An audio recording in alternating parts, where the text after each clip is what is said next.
There's an old saying in trading. There are old traders, and there are bold traders, but there are very few old, bold traders. As we move into 2026, more people than ever are about to learn exactly why that saying has survived every market cycle, every crash, every boom, and every generation of traders who thought they were different. Every new year begins the same way. Fresh charts, fresh motivation, fresh confidence. Traders look at the calendar flipping over and convince themselves that this is the year they stop playing small. This is the year they finally go all in. This is the year they take trading seriously and start risking more so the profits actually mean something. And almost every time, that mindset is what quietly sets the timer on their trading career. Bigger risk feels right. It feels logical. It feels like ambition. If risking 1% gives small results, then risking 10% must give big results. That's how we're wired as humans. We're conditioned to believe that swinging harder produces better outcomes. In sports, in business, in life. But the market doesn't reward effort or confidence. It rewards survival. And survival is the one thing aggressive traders consistently underestimate. As we head into 2026, markets are faster, more reactive, and more unforgiving than ever before. News doesn't move prices in days or hours anymore. It moves them in seconds. Algorithms respond instantly. Liquidity disappears when you need it most. And volatility doesn't care how confident you feel when you click the buy or sell button. If you're oversized, the market doesn't need many chances to end you. It only needs one. The mistake most traders make isn't bad analysis. It isn't poor entries. It isn't even emotional decision-making at the start. The real mistake is position sizing. It's deciding, often without realizing it, that one trade is worth risking their future. When you trade too big, you're not just risking money. You're risking clarity. You're risking patience. You're risking your ability to think clearly under pressure. And once that's gone, everything else follows. When a trader risks 10% of their account on a single position, they've already put themselves in a psychological corner. One loss doesn't just hurt.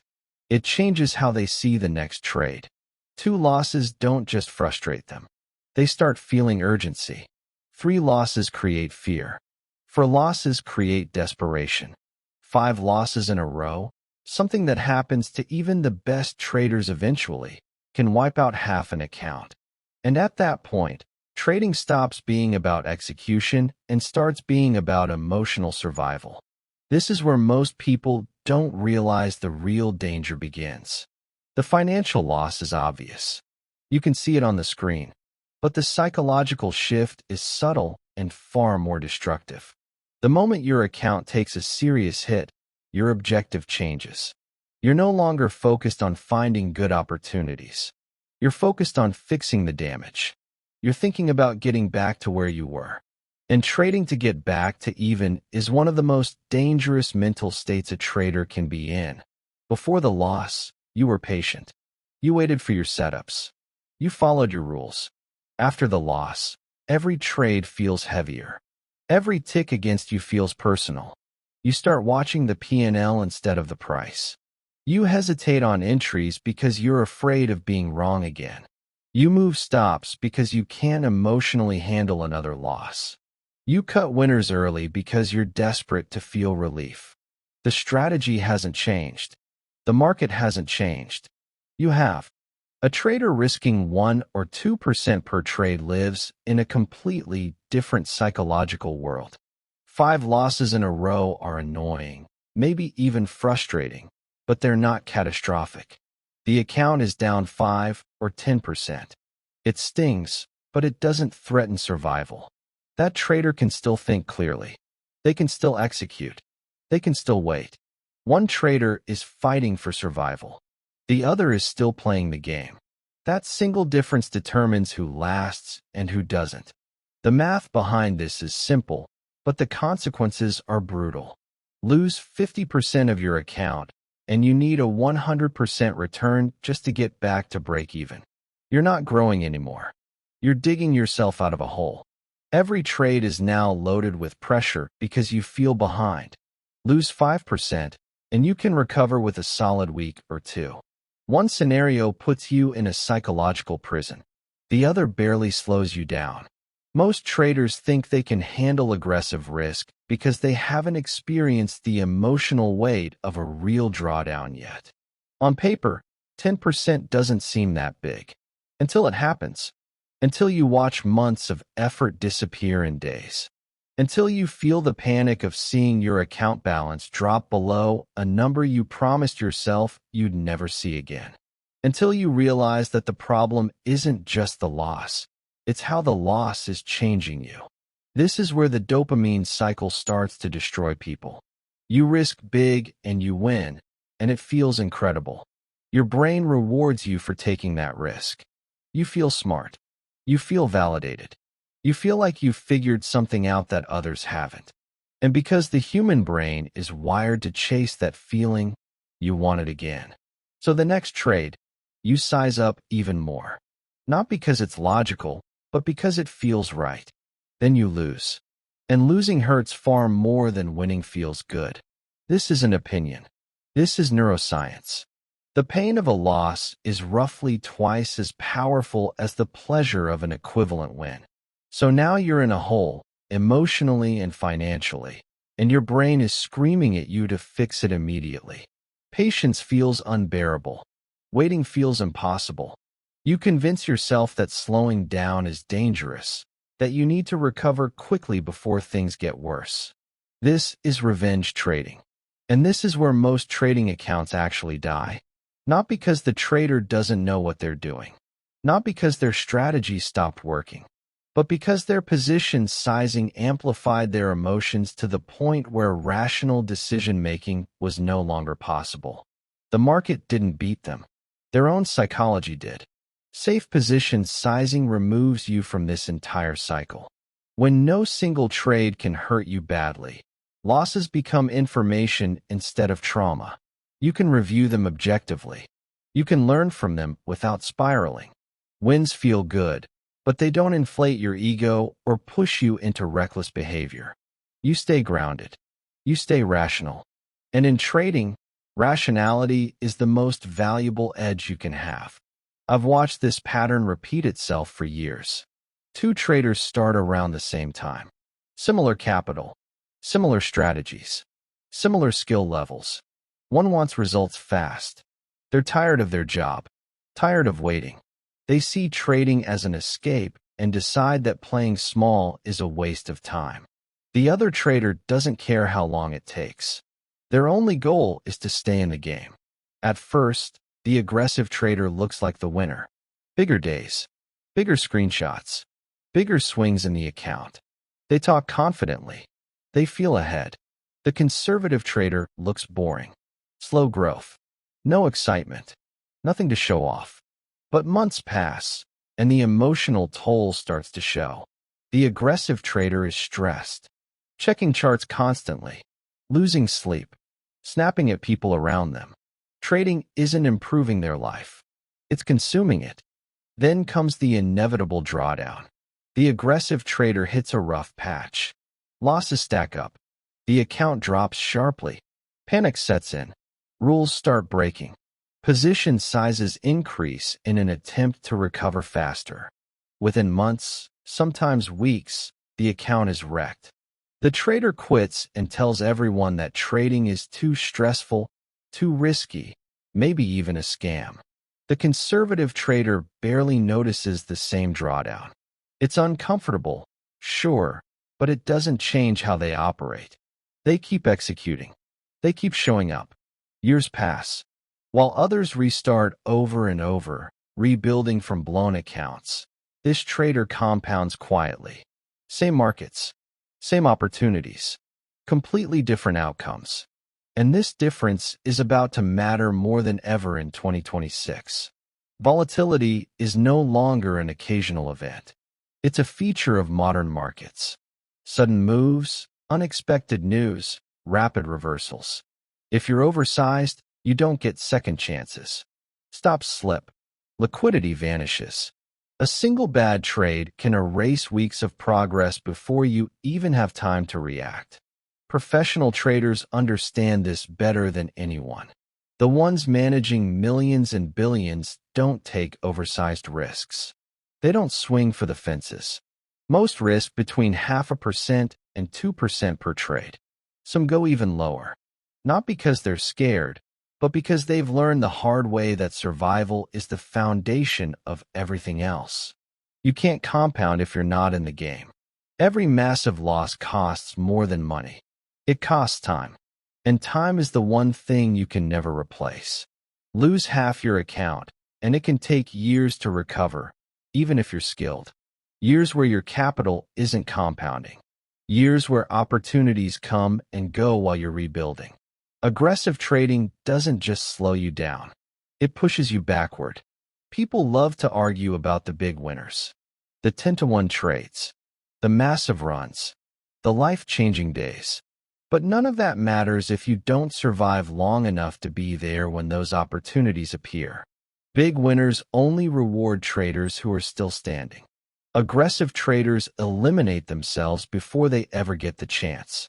The market doesn't reward confidence. It doesn't reward ambition. It doesn't care how badly you want it. It rewards discipline. It rewards patience. It rewards traders who respect risk and show up consistently. As we move into 2026, the traders who make it won't be the loudest or the boldest. They'll be the ones who understood that trading bigger doesn't make you stronger. It makes you fragile. Fragility is the part no one wants to talk about. When traders imagine risk, they imagine money moving up and down on a screen. They don't imagine what happens to their decision-making under pressure. They don't imagine how their identity gets tied to their account balance. They don't imagine the slow erosion of confidence that comes from knowing one wrong click could undo months of work. But that's exactly what trading too big creates. It turns every decision into a potential threat.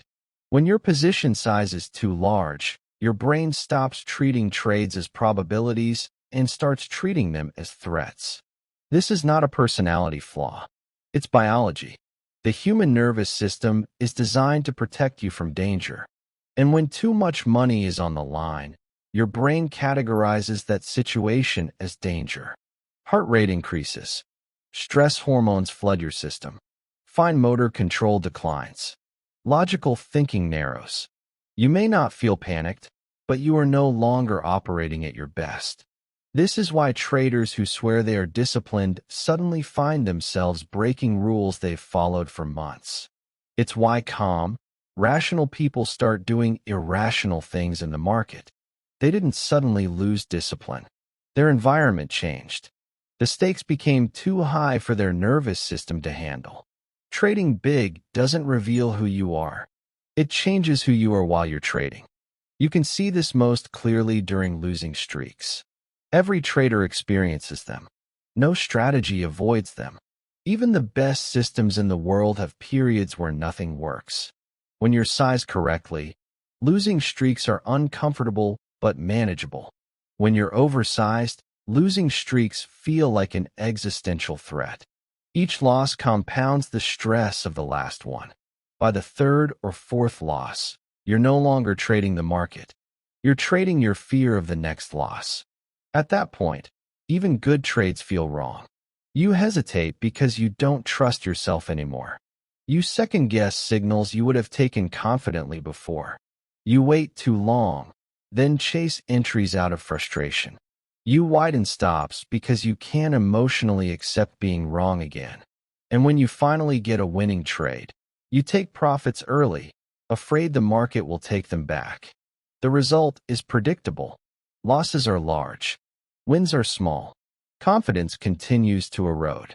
This is why people misunderstand why they fail. They blame their strategy. They switch systems. They change indicators. They buy new courses. They look for something better. But the problem was never the strategy. It was the size.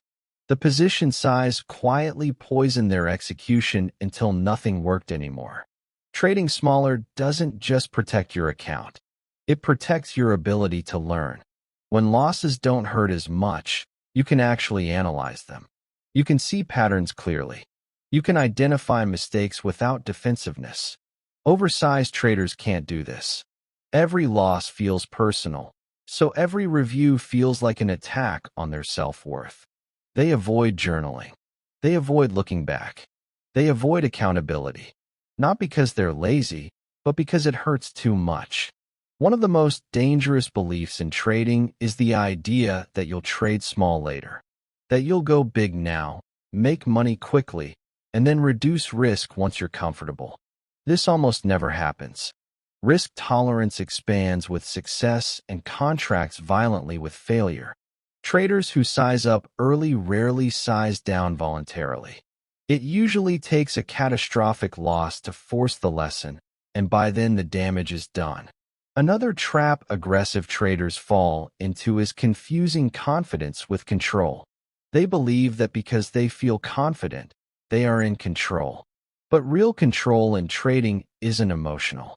It's structural. It comes from knowing that no single trade can hurt you badly. It comes from having rules that protect you even when you're tired, frustrated, or overconfident. Emotional confidence disappears the moment the market moves against you. Structural control remains. As markets move into 2026, this distinction becomes critical. The pace of information has increased. News cycles are relentless. Social media amplifies noise. Everyone is reacting in real time. In these conditions, oversized traders are constantly on edge. Every headline feels like a threat. Every sudden move feels personal. Smaller traders can observe without reacting. They can wait for clarity while others panic. There's also a long-term effect that almost no one talks about. Trading too big conditions your brain to associate the market with stress. Over time, even opening a chart triggers anxiety. Your body remembers the pain of previous losses.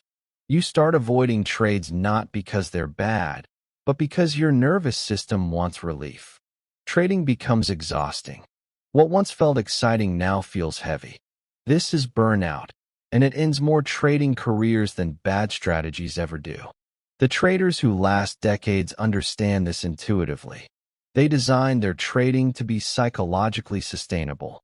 They choose position sizes that allow them to trade the same way on their worst days as on their best days. They accept that slow growth is not a weakness. It's a feature. Compounding only works when you're consistent, and consistency requires emotional stability.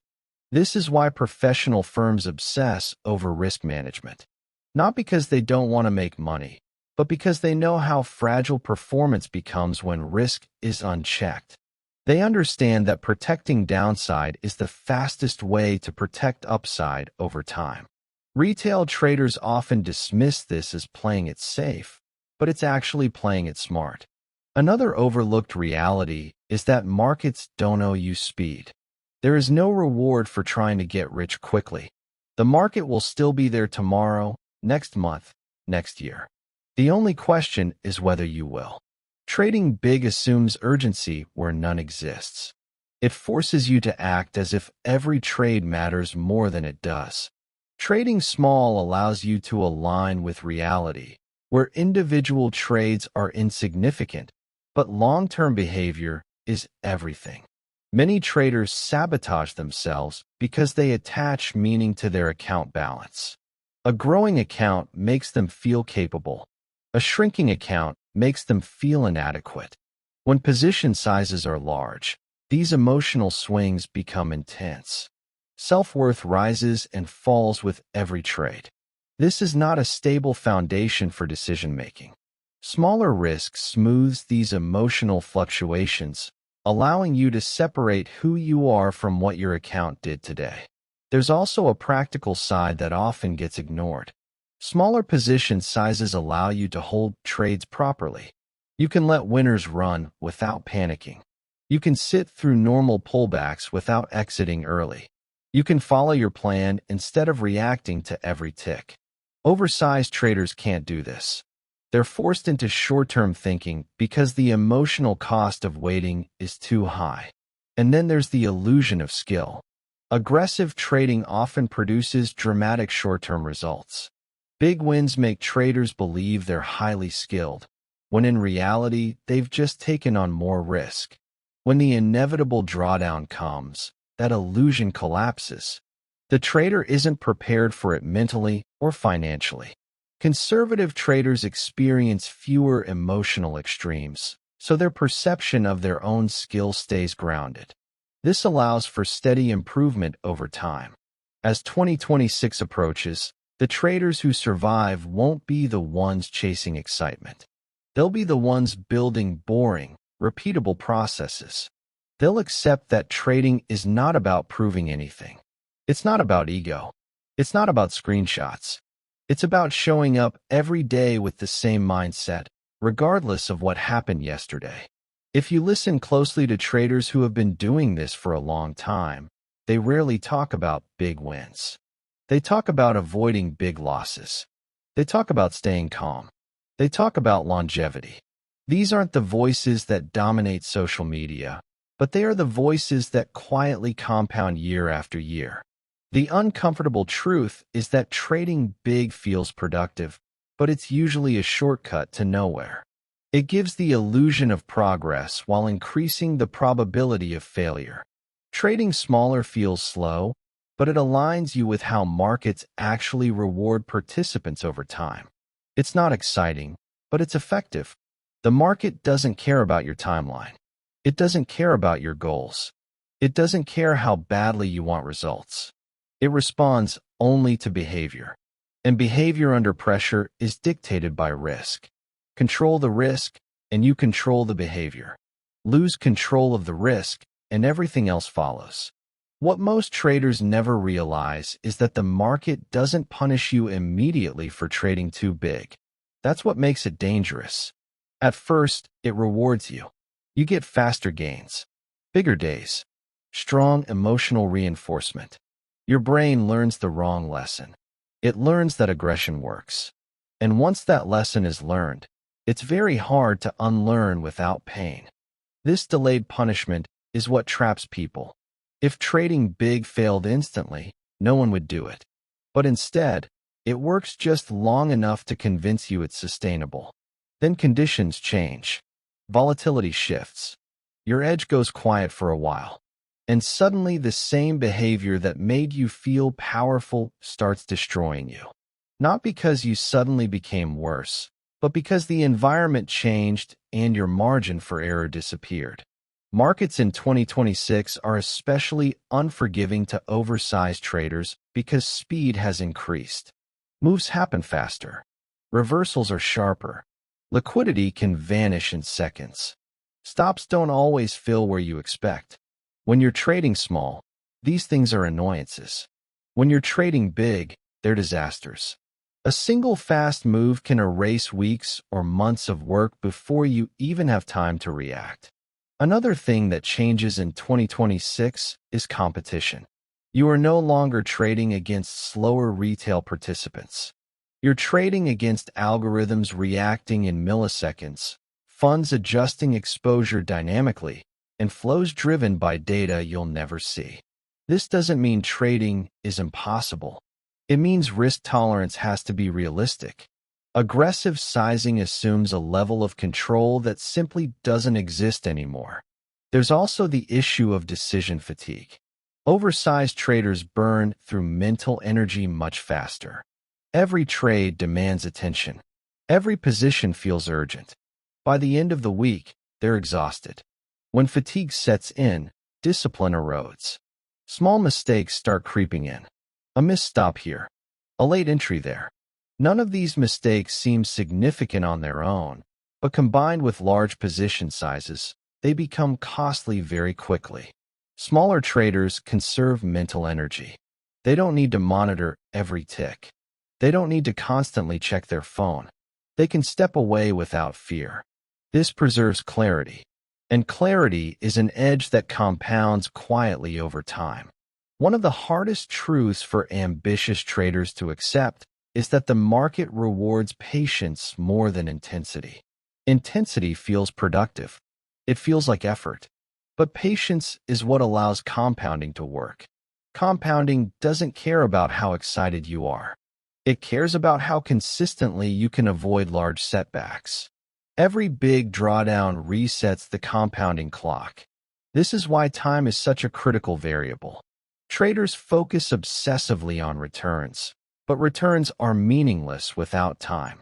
A strategy that makes 50% in a year but blows up every few years is inferior to a strategy that makes 15% consistently for decades.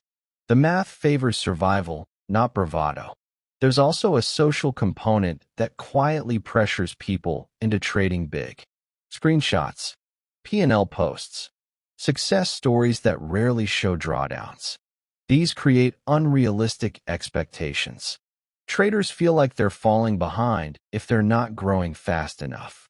So they increase size to keep up with an illusion. They don't realize that many of the people they're comparing themselves to won't even be trading a year from now. Professional traders don't compare returns month to month. They compare themselves to their own process. Did they follow their rules? Did they manage risk correctly? Did they execute cleanly? If the answer is yes, the outcome of any single trade doesn't matter. This mindset is impossible to maintain when risk is too high. High risk forces outcome obsession. Low risk enables process focus. Another consequence of trading big is that it distorts learning. When wins and losses are extreme, it becomes difficult to separate skill from luck. A big win feels like validation even if it was poorly executed. A big loss feels like failure even if it was traded correctly. This feedback loop is noisy and misleading. Smaller position sizes produce cleaner feedback, which accelerates genuine improvement. As 2026 unfolds, many traders will mistake volatility for opportunity. They'll see large moves and assume bigger size is the way to capitalize. But volatility is a double-edged sword. It magnifies outcomes in both directions. The traders who survive volatile environments are the ones who reduce risk, not increase it. They understand that uncertainty demands humility, not aggression. The irony is that trading smaller often leads to better performance. Execution improves. Holding periods normalize. Emotional reactivity decreases. The equity curve smooths out. This creates confidence that is earned, not imagined. And earned confidence is stable. It doesn't disappear after a bad week. There's also freedom in knowing you don't need to be right now. Oversized traders feel constant pressure to perform. Every trade feels like it has to matter. Smaller traders can afford to wait. They can skip mediocre setups. They can be selective. Selectivity is one of the most underrated edges in trading. When you trade big, you're forced to participate even when conditions aren't ideal because you need action. When you trade small, you can sit out and preserve capital and mental energy. This flexibility becomes more valuable as markets become more complex. Most traders think the goal is to maximize profits. In reality, the goal is to minimize mistakes that permanently remove you from the game. Profit is a byproduct of survival, not the other way around. Once you internalize this, your entire approach shifts. The traders who make it into the late stages of their careers rarely remember individual trades. They remember periods where they almost broke their own rules and didn't. They remember choosing restraint when ego demanded action. Those moments matter more than any big win because they preserve the future. In 2026, the gap between traders who respect risk and those who don't will widen. Not immediately, but steadily. One group will quietly build. The other will cycle through excitement, frustration, and eventually exit.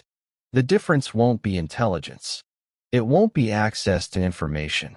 It will be position sizing. Trading bigger feels like progress.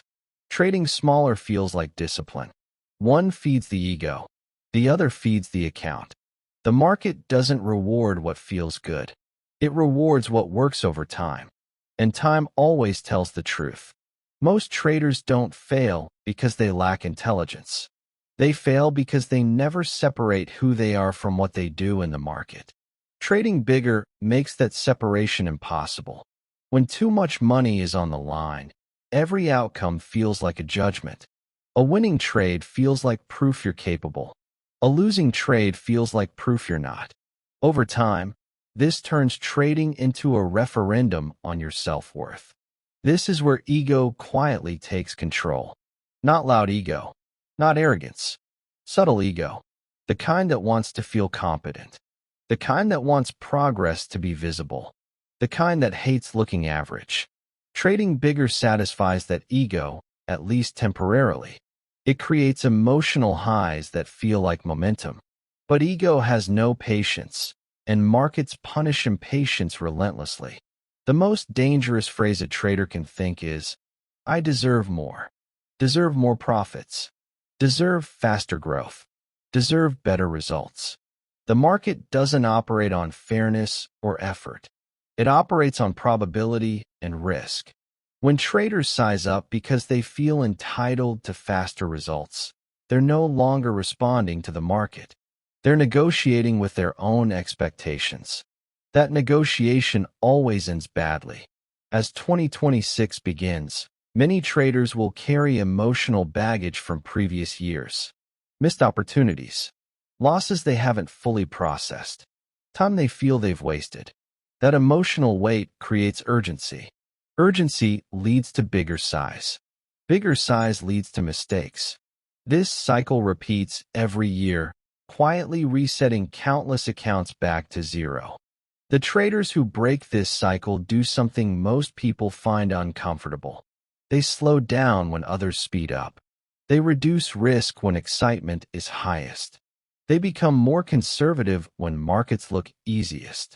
This feels counterintuitive, but it's rooted in experience. Easy markets breed overconfidence. Overconfidence breeds excess risk. Excess risk eventually meets reality. There's also a long-term identity shift that happens when you trade correctly. You stop thinking of yourself as someone trying to win trades. You start thinking of yourself as someone managing risk. This shift changes everything. Wins become outcomes, not objectives. Losses become expenses, not failures. Your job becomes execution, not prediction. Oversized traders never make this shift. They remain outcome-focused. They chase validation through profits. When profits disappear, so does their sense of direction. They jump strategies. They jump markets. They jump time frames. Anything to regain the feeling they once had. But that feeling wasn't skill. It was leverage amplifying randomness. Another reality that shows up over time is consistency. Trading big creates uneven performance. Big upswings followed by deep drawdowns. This instability makes planning impossible. You can't build a life around unstable income. You can't reduce stress when every month feels like a gamble. Smaller risk smooths results. It makes trading something you can actually integrate into your life instead of something that dominates it. The traders who last are not obsessed with excitement. They are obsessed with repeatability. Can I do this again tomorrow? Next week? Next year? Can I still execute when I'm tired? When I'm distracted? When the market is slow? Large position sizes make consistency impossible because they amplify emotional volatility. Small sizes make consistency boring, and boring is sustainable. As time passes, traders who respect risk develop something rare: trust in themselves. Not blind confidence, but earned trust. They know they won't sabotage themselves under pressure. They know a bad day won't spiral into a bad month. This self-trust reduces stress more than any profit ever could. Markets don't reward intensity. They reward alignment. Alignment between risk and psychology. Alignment between goals and behavior. Alignment between expectations and reality. Trading bigger breaks that alignment. Trading smaller restores it. In 2026, Many traders will look back at past blow-ups and tell themselves they've learned. But learning isn't intellectual. It's behavioral. If position size doesn't change, the lesson hasn't been learned. The market doesn't care what you understand. It responds to what you do. The hardest part of trading well is accepting that growth is incremental, that wealth is built quietly, that no one is watching, that screenshots don't matter, that comparison is poison. Trading bigger is often an attempt to escape that reality. Trading smaller is an acceptance of it. The traders who survive long enough eventually realize something simple. The market is not something to conquer. It's something to participate in responsibly. The moment you try to dominate it, it pushes back. The moment you respect it, it gives you room to grow. Every year produces a new generation of traders convinced they'll be the exception, convinced they'll manage big risk differently, convinced they'll know when to stop. Almost all of them are wrong, not because they're careless, but because they underestimate how powerful emotions become when real money is at stake. The traders who make it through 2026 intact won't be the loudest. They won't be the most aggressive. They won't be the ones making headlines. They'll be the ones quietly executing, quietly managing risk, quietly compounding. And years from now, when most people who started trading in 2026 are gone, they'll still be here. Not because they traded bigger, but because they didn't.